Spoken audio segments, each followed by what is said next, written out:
Welcome guys, today I am with the HolyHigh earbuds and I'm going to show you how easily you can pair them with your Windows PC.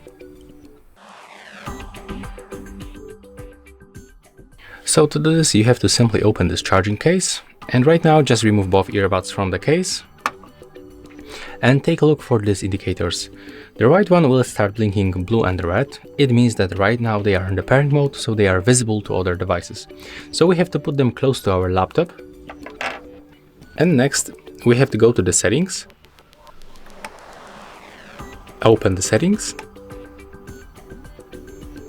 We have to go for the left side for the Bluetooth and devices, turn on Bluetooth by tapping on this switcher and click to add device.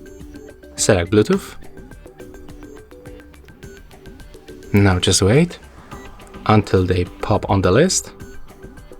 And here we have them, so click on them once. As you can see, right now we are successfully connected. Last thing, I can recommend you to go for the system sound, just right here, and take a look for the output and the input device. As you can see, in my case, I have to manually select microphone of the ET2.